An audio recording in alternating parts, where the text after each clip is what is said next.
Thiruvananthapuram നഗരവാസികൾ പൊതുവെയും BJP പ്രവർത്തകർ പ്രത്യേകിച്ചും ഞെട്ടലോടുകൂടിയാണ് അത്യന്തം ദുഃഖകരമായ ഒരു വാർത്ത ഇന്ന് കേട്ടത്.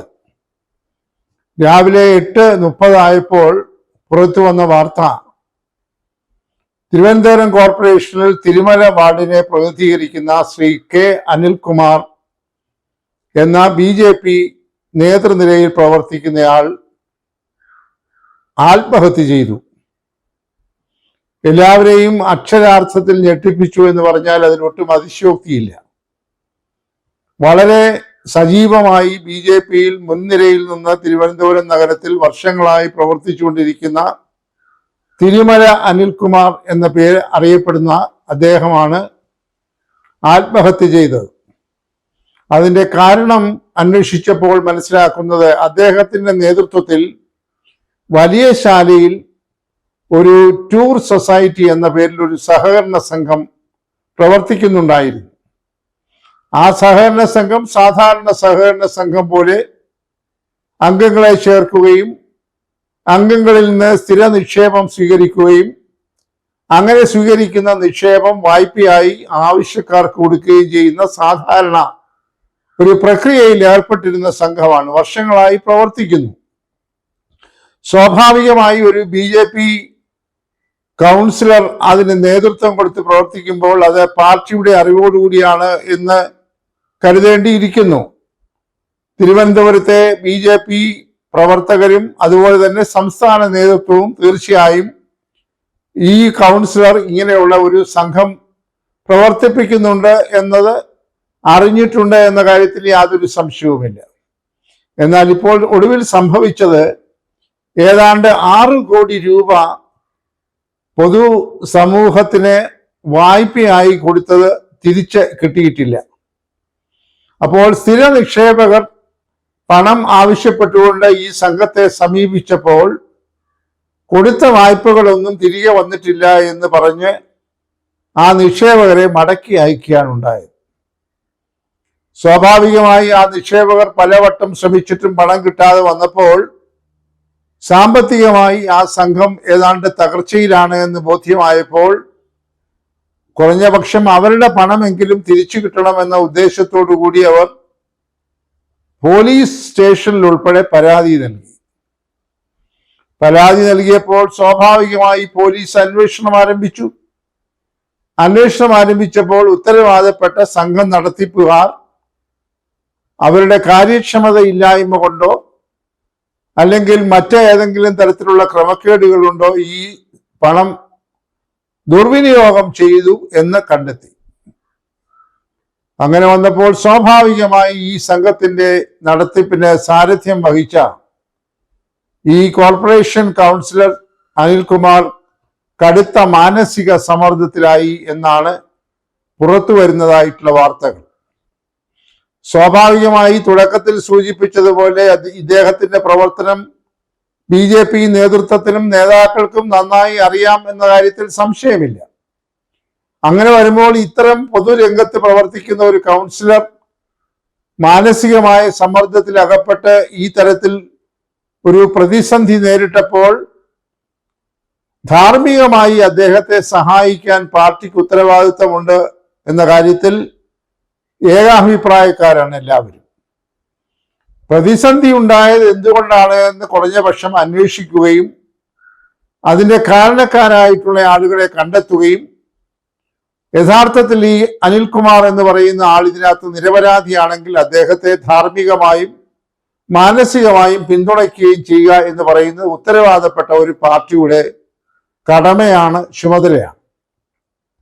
മാത്രവുമല്ല, ഈ അനിൽകുമാർ തിരുവനന്തപുരം കോർപ്പറേഷനിൽ BJPയുടെ ശക്തനായ കരുത്തനായ വക്താവ് കൂടിയാണ്. രണ്ടാം കക്ഷിയാണ് തിരുവനന്തപുരം കോർപ്പറേഷനിൽ BJP എന്ന കാര്യം നമ്മൾ ഇവിടെ അനുസ്മരിക്കുന്നു. ശക്തമായ ഒരു പ്രതിപക്ഷം എന്ന രീതിയിൽ BJP 4-5 വർഷങ്ങളായി തിരുവനന്തപുരം കോർപ്പറേഷൻ പ്രവർത്തിച്ചുകൊണ്ടിരിക്കുകയാണ്. അതിന്റെ മുൻനിരയിൽ പ്രവർത്തിച്ച ആളാണ് ഈ തിരുമല വാർഡിലെ കൗൺസിലറായ ശ്രീ K. അനിൽകുമാർ. അപ്പോൾ നാം ഇവിടെ കാണേണ്ടത്, എവിടെയെങ്കിലും എന്തെങ്കിലും ഇതുപോലെയുള്ള ഒരു സാമ്പത്തിക ക്രമക്കേടുകൾ കണ്ടാൽ കേരളത്തിന്റെ ഏതറ്റത്തും അത് മണത്തറിഞ്ഞ് അതിന് നേതൃത്വം കൊടുക്കുന്ന ആളുകൾ അവരുടെ കക്ഷിയിൽപ്പെട്ടവരല്ലെങ്കിൽ എത്ര ശക്തമായ പ്രക്ഷോഭങ്ങളാണ് അവരെ നടത്തുന്നത്, എന്തൊരു വലിയ പ്രതിഷേധ പ്രകടനങ്ങളാണ്, എന്ത് വലിയ പ്രസ്താവനകളാണ്, എത്ര വലിയ രോഷമാണ് അവർ പുറപ്പെടുവിച്ച് നാം കണ്ടുകൊണ്ടിരിക്കുന്നത്.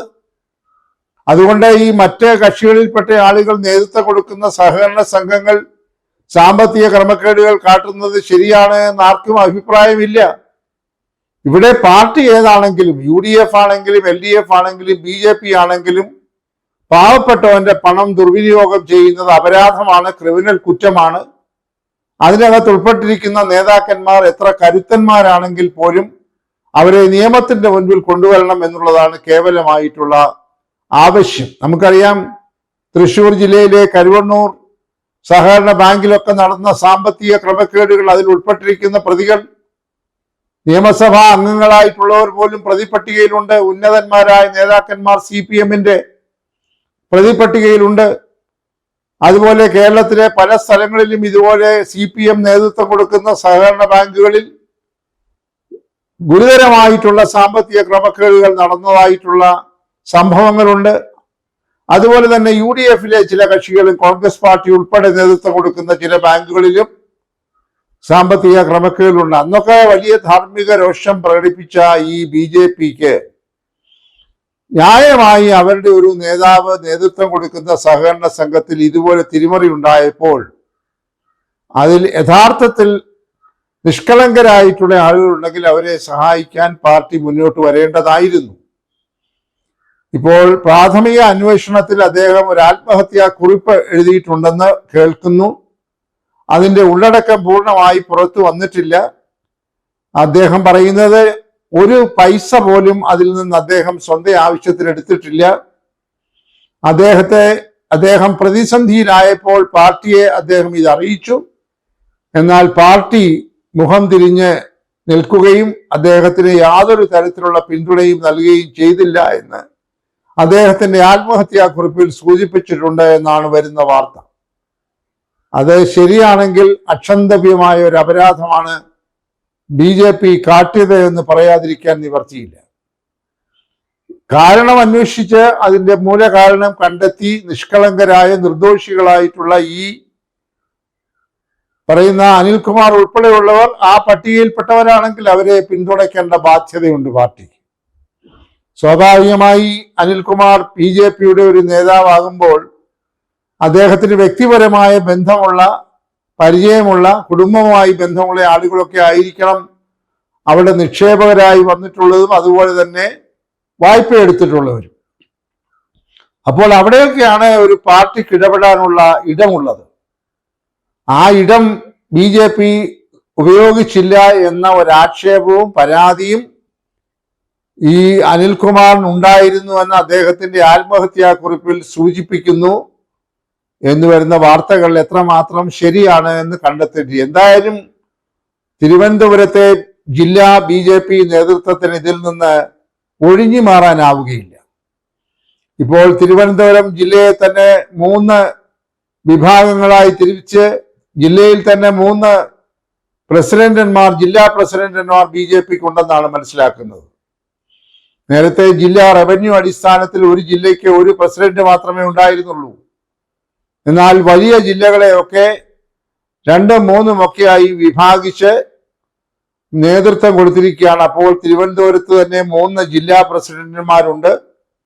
ഈ തിരുമല വാർഡ് വരുന്നത് സിറ്റി ഭാഗത്തെ നേതൃത്വം കൊടുക്കുന്ന പ്രസിഡന്റിന്റെ കീഴിലാണ്. അപ്പോൾ അദ്ദേഹമൊക്കെ ഇതിനകത്ത് ഇടപെട്ടിട്ടുണ്ട് എന്ന് കേൾക്കുന്നു. അദ്ദേഹവും BJP-യുടെ ഒരു സീനിയർ നേതാവാണ്, കോർപ്പറേഷനിലെ കൗൺസിലറാണ്. മുൻ നേതാക്കന്മാരൊക്കെ ഉണ്ട്. നേരത്തെ ജില്ലാ പ്രസിഡന്റ് ആയിരുന്നവരുണ്ട്, ജില്ലാ സെക്രട്ടറിമാരായിരുന്നവരുണ്ട്. എന്തിനു പറയട്ടെ, ഇപ്പോൾ സംസ്ഥാന ജനറൽ സെക്രട്ടറി വരെ തിരുവനന്തപുരം ജില്ലയിൽ നിന്നുള്ള ആളാണ്, ഒരു സെക്രട്ടറിമാരിൽ ഒരാൾ. അദ്ദേഹത്തിനൊക്കെ വളരെ അടുപ്പമുള്ള ഒരു പ്രവർത്തകനാണ് ഈ ഇപ്പോൾ മരിച്ചുപോയ ഈ അനിൽകുമാർ. അതുകൊണ്ട് അദ്ദേഹത്തിനും അദ്ദേഹത്തിന്റെ കുടുംബത്തിനും ആശ്വാസം ആവശ്യമെങ്കിൽ, അർഹിക്കുന്നുവെങ്കിൽ ആ ഉത്തരവാദിത്വം കൂടി പാർട്ടി ഏറ്റെടുക്കണം. എന്തായാലും പൊതുവെ പറയുമ്പോൾ ഈ സഹകരണ സംഘങ്ങളുടെ പ്രവർത്തനത്തിൽ അമിതമായ രാഷ്ട്രീയം കലർത്തുന്നത് കൊണ്ട് ഈ പ്രസ്ഥാനമാകെ തകരുന്ന ഒരു കാഴ്ചയാണ് കേരളത്തിൽ കഴിഞ്ഞ കുറേ വർഷങ്ങളായി കണ്ടുകൊണ്ടിരിക്കുന്നത്. സാധാരണക്കാരന്റെ പണം ദുർവിനിയോഗം ചെയ്യുകയും കോടിക്കണക്കിന് രൂപയുടെ ക്രമക്കേടുകൾ രാഷ്ട്രീയ സ്വാധീനം ഉപയോഗിച്ചുകൊണ്ട് നടത്തുകയും ചെയ്യുന്ന ഒരു തരം ഗൂഢസംഘങ്ങൾ ഈ സഹകരണ സംഘങ്ങളുമായി പ്രവർത്തിക്കുന്നുണ്ട് എന്നുള്ളതാണ് കേരളത്തിന്റെ ദുരവസ്ഥ. തുടക്കത്തിൽ പറഞ്ഞതുപോലെ പാർട്ടി ഏതെന്ന് നോക്കാതെ എല്ലാ കക്ഷികളിൽപ്പെട്ടവർ ഇതിനകത്ത് ഉൾപ്പെട്ടിട്ടുണ്ടെങ്കിൽ പാർട്ടി അതിന്റെ ഉത്തരവാദിത്തം ഏൽക്കണം. അതോടൊപ്പം തന്നെ ഈ കുറ്റം ചെയ്തവർ ക്രിമിനൽ കുറ്റവാളികളാണെങ്കിൽ അവരെ നിയമത്തിൽ മുൻപിൽ കൊണ്ടുവരികയും അർഹമായ ശിക്ഷ അവർക്ക് വാങ്ങിക്കൊടുക്കുകയും വേണം. അതോടൊപ്പം തന്നെ നിക്ഷേപകരായിട്ടുള്ള പാവപ്പെട്ട ആളുകൾ മക്കളുടെ വിവാഹത്തിനും വിദ്യാഭ്യാസത്തിനുമൊക്കെ കരുതി വച്ചിരിക്കുന്ന പണം ദുർവിനിയോഗം ചെയ്ത ആളുകളെ യാതൊരു കാരണവശാലും നിരപരാധികളാണെന്ന് കൊട്ടിഘോഷിച്ചുകൊണ്ട് പാർട്ടി സംരക്ഷണം കൊടുക്കുന്ന പരിപാടിയും അവസാനിപ്പിക്കണം എന്നതാണ് ഈ സംഭവങ്ങളിൽ നിന്നൊക്കെ നാം വായിച്ചെടുക്കേണ്ടതായിട്ടുള്ള ഏറ്റവും വലിയ ഗുണപാഠം. അത് ഇപ്പോൾ BJPക്കാകട്ടെ, CPM-നാകട്ടെ, ഇന്ത്യൻ നാഷണൽ കോൺഗ്രസിനാകട്ടെ, മുസ്ലിം ലീഗിനാകട്ടെ, ആരെങ്കിലും ആരായാലും ഈ അവരുടെ പാർട്ടിയിൽപ്പെട്ടവർ സാമ്പത്തിക ക്രമക്കേട് കാട്ടി തട്ടിപ്പ് നടത്തിയിട്ടുണ്ടെങ്കിൽ അവരെ നിയമത്തിൽ കൊണ്ടുവരാനായിട്ടുള്ള